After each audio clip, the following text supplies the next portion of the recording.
for line integrals. So you're basically familiar with something written like this, f at x, y, ds. Because now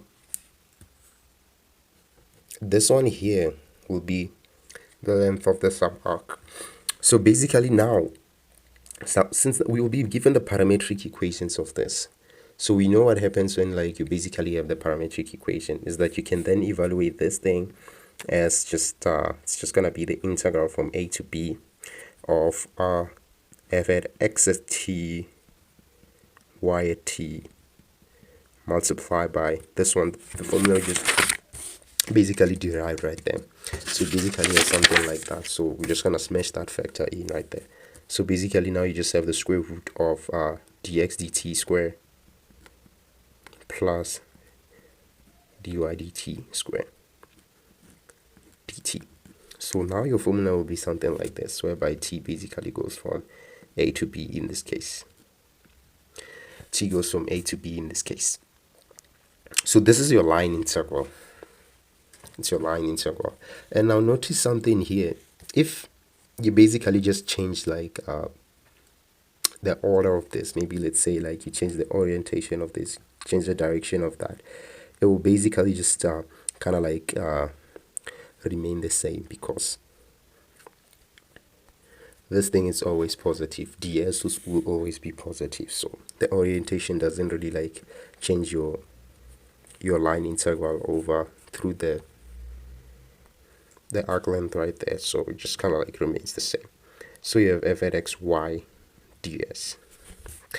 So finding the line integral with respect to the arc length, the orientation doesn't really change your value. It will still be the same as like, so the orientation really doesn't affect your value of that. So now let's work out on some problems right there of like finding line integrals, and maybe like in this case like you can find like how you find the parametric equations and stuff like that. All right, so let's look at number 4 right there. If you look at number 4, or maybe let's start with number 3.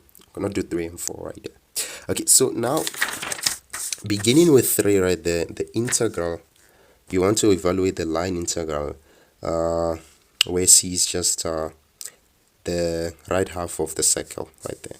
So you're finding the integral, the line integral of x y to the 4 ds, whereby c is the right half of the circle of that.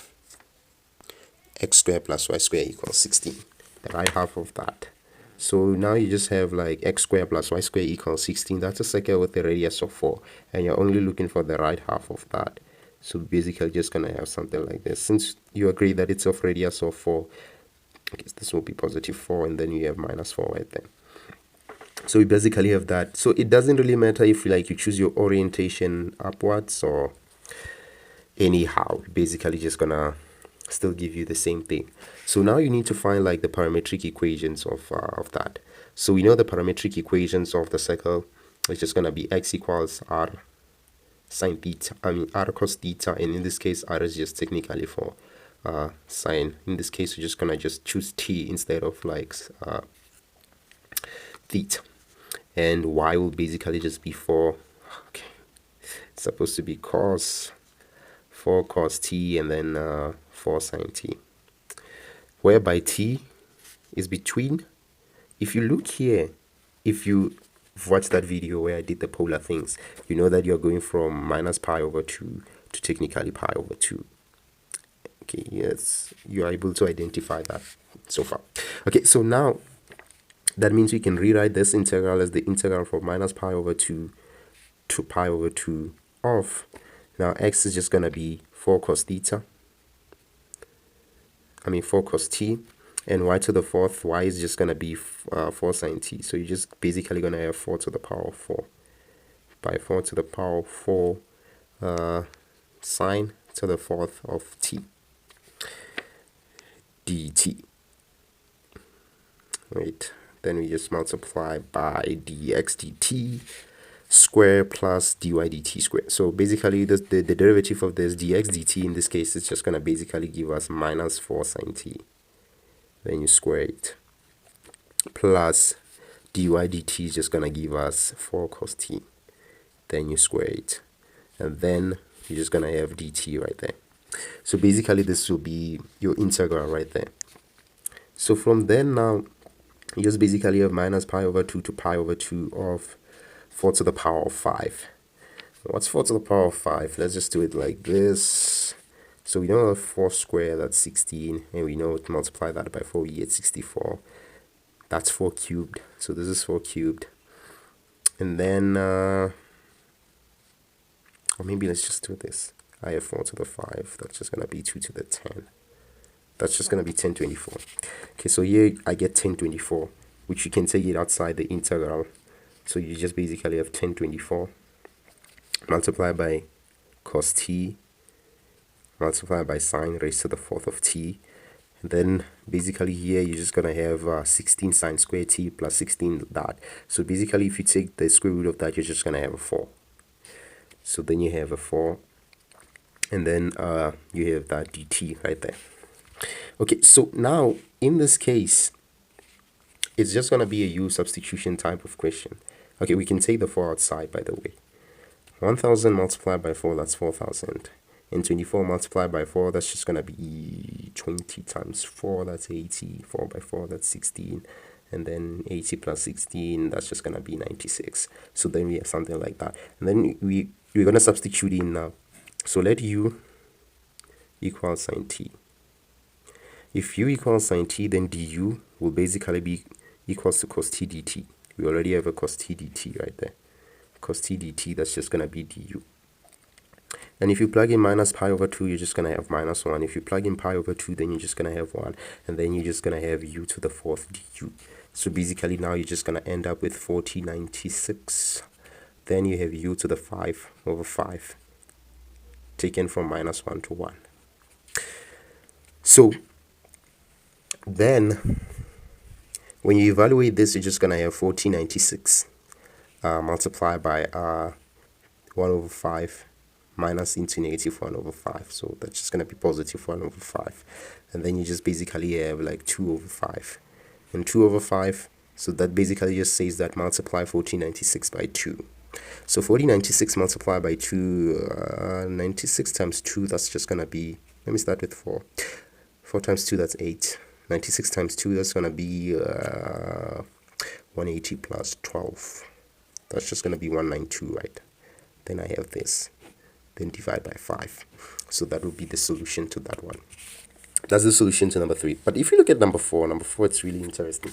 So if you want the line integral of that, we just, whereby C is the line segment from a point 20 to 54. So we basically have something like this. So now when we have this, remember how you basically just get your parametric equations. You can start with this one, that r of t is basically going to be 1 minus t r naught plus t r1 plus t r1, whereby t just basically goes from 0 to 1. Okay, so in this case now, we're just going to have 1 minus t multiplied by r naught, which is just going to be 20, and then we have t into 54. Then from then you just basically just multiply this thing by 1 minus t, then you just basically have 2 minus 2t, and then you just basically have 0 right there, and then you just basically have plus t plus 5t, this will be 5t, and then you have 4t like that. Then you just basically add the corresponding components right there. So 2 minus 2t plus 5t, that's just basically going to give us 2 plus 3t, and 0 plus 4t, that's just going to give us 4t, whereby t just basically goes from 0 to 1. So there you have it, your parametric equations. This is x, this is y. So basically now we know that x is basically just 2 plus 3t, and y is basically 4t. So then we have it. Then dx dt dx dt is basically 3 and dy dt is basically 4. So then that means then we can rewrite that as that will basically be equal to the integral from t goes from 0 to 1 of x, which is just 2 plus 3t, and e to the power y, which is just 4t, and then you just multiply by 3 square plus 4 square dt. This is just equals to 5. So we have 5 multiplied 4. Okay, so let's see. Okay, we have 5, the integral from 0 to 1 of 2e to the 4t plus 3t e to the power of 4t dt. Then from here it's just a matter of like integration. So the integral of this one will just be e to the power of 4t over 2 taken from 0 to 1 plus 5 by 3. That's just gonna be, well, let me keep the 5 outside. Then the integral of this is just gonna, you're just gonna have to do like integration by parts right there. So you're just gonna have 3 over 4 t e to the power of 4t minus the integral of e to the power of, let's say, 3 e to the power of 4t over 4 right there, and then you're just gonna end up with t right there. The derivative of t is just gonna be dt. In this case, then you basically have that. Then you take this one from 0 to 1, and then also this one is evaluated from 0 to 1. Then you have something like that. So from here, then you plug in 1, you're just gonna have e to the 4. So you basically have e to the 4 over 2. And if you plug in 0, you're just basically gonna have 1. So you just 1 over 2. So you have something like that. And then plus plug in 1 there, you're just gonna have 3 over 4 multiplied by e to the power of 4. And then minus 3, because it's 0, everything is just gonna be 0 right there. Minus 3, and the integral of that is just gonna be e to the power of 8. I mean e to the power of 4t over, not 8 but 16. Okay, so over 16, then you evaluate that integral right there, you plug in the upper bounds and the lower bounds, then you're basically just gonna have e to the 4 over 16 right there, and then you just basically subtract 1. So basically you have something like this. Now what you can do is like kind of like collect the like terms. So what I see here is that the highest denominator is the highest common factor here is just basically gonna be the highest common denominator there. I mean, what am I saying? The highest okay, so now here what we want is like to simplify this. Let's see, how do we simplify this? So what we can do is like, since here we have a 2, here we have a 4, here we have a 16, 2 goes 8 times into 16, so we'll have 8 e to the 4 minus 8. 4 goes 4 times in 16, so we're just gonna have 12 e to the 4. And this one, 3 by 16, that's technically gonna, wait, no, this is just multiplication. There we have 3 e to the 4 plus 3 right there, all divided by 16. Okay, so then we have 8 e to the 4 plus 12 e to the 4. That's just going to be 20 e to the 4 minus this one. That's just going to be 17 e to the 4. And then you have minus 8 plus 3. That's just technically going to give us minus 5. And then you divide by 16. So basically what it means that you just have to like multiply everything by 5. We know that 17 by 10 is 170, and you just have to divide 170 by 2. And that's just technically going to give us 85 e to the power of 4 minus 25 all over 60. So that will be like the solution for number 4 right there. So basically like the line integrals are basically easy. So the key size idea is just like know how to find your parametric equations, but here they were provided, and you just easily gonna like have to use the formula for that. It's technically easy really. And let's say like maybe you have like different curves to that. Basically what you do is that the line integral of that function f at xy ds will just basically be, you just sum up all over that, all over those curves, I mean the arc lengths. So you're just basically gonna have that plus 1 following 2 plus blah blah blah blah, stuff like that.